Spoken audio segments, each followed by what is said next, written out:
Dublin to Derry to Limerick to Galway to Cork, wherever, I've had to go to an after party. My name's Trevor. Trevor. Ed. How are you? Good, yourself? Good to be back in Cork. When was the last time you were in Cork? I think it might be 10 years. You don't live the gig till you get there for the night, so you don't remember the title, the name of the gig. You might remember the venue, you might remember, do you know what I mean? So how many times have you played in Cork? I don't know. You just said you'd remember. 4 times maybe? I don't know, I don't remember. Every time I come to Ireland, I either get drunk, someone takes me to an after party, they just get me on a flight, and I just about remember where I was. I don't know, I'm guessing. You might know more than me, I don't know. Well, I think you played Telefunken in the Metropole a couple of years ago. In Cork? A little hotel? No. Yeah. No, not in Cork. I haven't been here for years, I'm sure of it. Not that I would really remember everywhere I go, because I don't keep a log of it. I'll Google it, I'll be right. You played Telefunken, you were good. You were good. You were very good, you rocked it. Yeah. And you played Savoy? Was Telefunken was it a race? No, that's Limerick. It was going to be gay. It was going to like a kind of gay friendly thing. We're hanging on to it. If anyone out there saw me in Telefunken, get in touch with Ed. I turned up here today. I turned up this afternoon to do a sound check. The sound system in here is incredible. By the way, I've got to say, it's as good as anywhere in England. It's if not better than most places. And I have to give the geek Ed props for that, because he's a bit of a geek, isn't he? Yeah. Techno geek. If I could, I'd still be playing vinyl and just going from one record to the other, because I'm old school like that. But I've got to digitise myself with Serato. And I called up and I was nervous that they didn't have it all set up here, and Ed came to my rescue. That's how we bonded. So you've given up DJing? I will soon. But you've given up your residency DJing and Passion at Ibiza, yeah? Well, I was supposed to be I've done Passion for 12 years straight. And you weren't tempted over to Las Vegas with the boys? No, I'm not. You know what? I've got to be honest with you. I don't do that many gigs. I must do 2 gigs a month. Well, that's why I'm asking. Like, well, what brought you here? Okay, number 1, it was an interesting prospect. There's a DJ series, right? And 2, I haven't been to Cork for a while. 3, I love Ireland. Ireland's always been good to me, and that's the straight up truth. I did the best ever party I've ever done in my life in Ireland.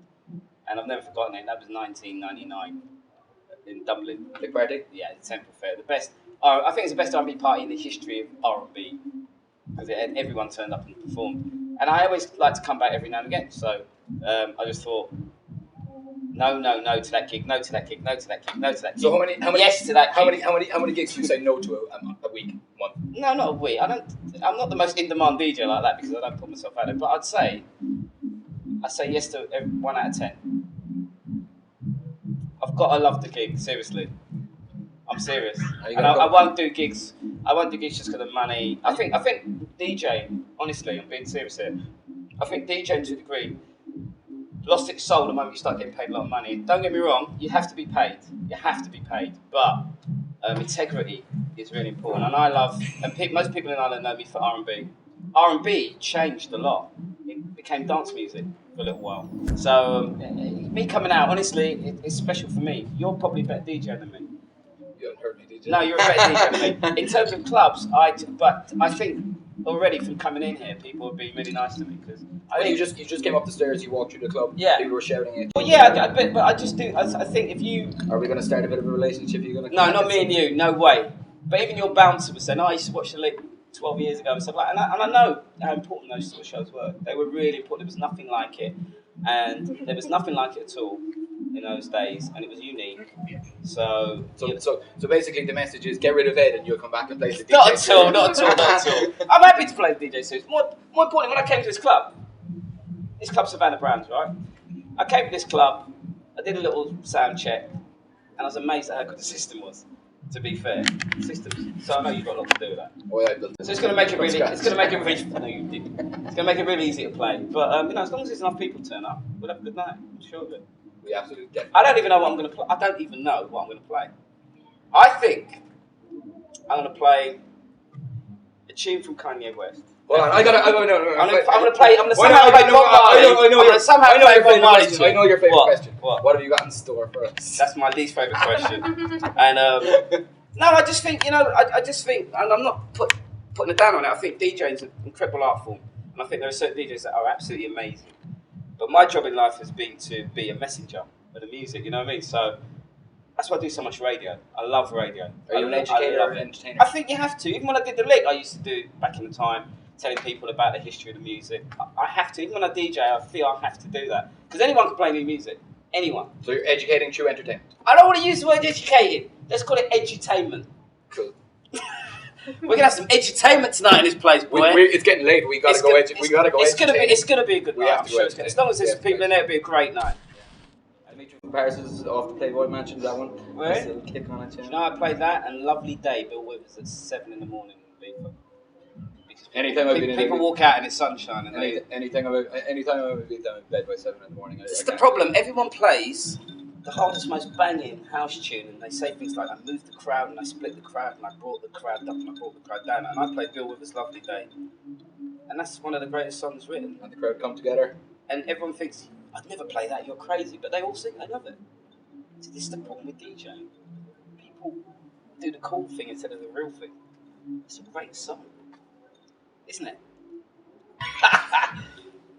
Trevor, can I ask you a question? Yeah, of course. Because it's close to my heart. But what do you think Gil Scott-Heron's influence on hip hop's been? See? Here, look, Ed. See? Get out. That Gil Scott-Heron, who passed away Last year, last year, is one of the original. I would say him, the last poets, James Brown, are the true forebearers of hip hop. Because James Brown, obviously, the beats. He made hip-hop before hip-hop existed. And he also rapped in his own sort of way, didn't he? But Gil Scott-Heron, if you talk about Public Enemy or any political rapper, if they don't bow down, if Nas doesn't like Gil Scott-Heron, I'd be really surprised. Because he wrote some amazing... I would urge anyone to check out his back catalogue. It's amazing lyrics. And he was a real... It's just a shame he's a junkie. It's their mystique.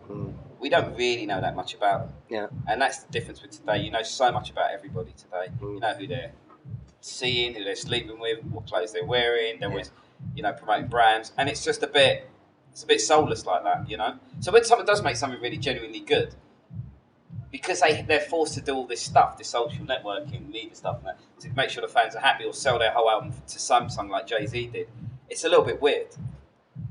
You know, Jay said, "I don't understand why people are moaning about me selling 1 million copies to Samsung before you're allowed to buy my album." And he said, "I don't understand. No one's buying records in the record industry. I think that makes business sense." But it does make business sense. But the soul seems to go when that happens.